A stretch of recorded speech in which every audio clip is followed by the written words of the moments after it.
in ogni piscina non può mancare il corso per gestanti, ma al Natatorium di Treviso si offrono anche attività collaterali fuori vasca. Abbiamo cominciato già 10 anni fa questo tipo di attività che è sempre molto seguita,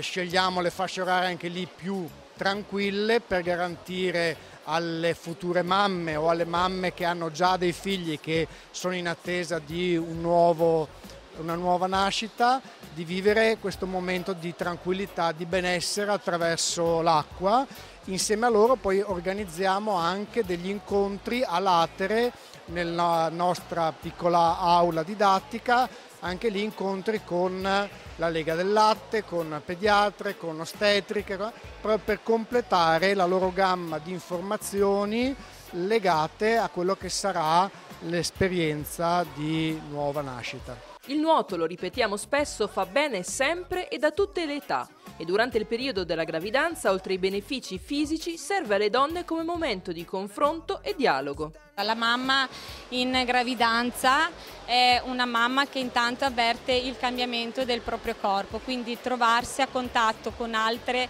mamme sicuramente gli fa bene a livello di dialogo, di confronto. Inoltre l'acqua ha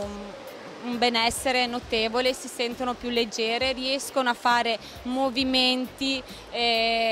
tranquillamente. L'acqua è proprio una parte della nostra vita e sicuramente la mamma sta bene in acqua, anche perché lavoriamo molto sulla verticalità, lavoriamo anche a livello di respirazione, quindi in modo da affrontare anche il momento del parto in maniera più tranquilla e serena. Ma conosciamo loro, le future mamme, e facciamoci raccontare come si sentono da quando frequentano il corso al Natatorium. Non è la prima esperienza, è la seconda volta che lo frequento perché sono al secondo figlio e ho deciso di venire perché a livello proprio fisico mi fa stare bene, mi aiuta con la gravidanza, mi aiuta a viverla meglio e quindi ho proprio deciso, e anche per me stessa, proprio per avere un po' di tempo per me, quindi ho deciso di tornare. La prima volta mi ero trovata bene, ho deciso di tornare. Me l'hanno consigliato, che è utile per fare esercizi di respirazione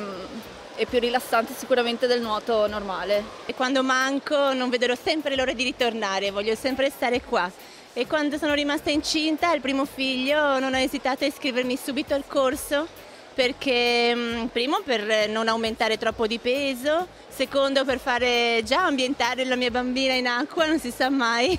e anche perché spero mi sia utile durante il travaglio e il parto mantenere un tono elastico e anche respiratorio. E se le utenti del corso ne apprezzano i benefici e sottolineano l'importanza di concedersi spazio per se stesse, Laura, che è anche istruttrice degli adulti, pensa già al dopo e non è la sola. Io insegno qui un corso nuoto adulti, in più coordino anche gli adulti e sicuramente la bambina nascerà in aprile, quindi spero già quando avrà 2 mesi di portarla qui subito e di cominciare a inserirla già nell'ambiente acquatico. Io ho sempre amato l'acqua, la piscina e nuotare, quindi penso che sia importantissimo lo sport anche in un momento come questo e soprattutto anche dopo, quando sarà nata la bambina, continuerò anch'io a nuotare e a portare anche lei e a coinvolgere anche il papà.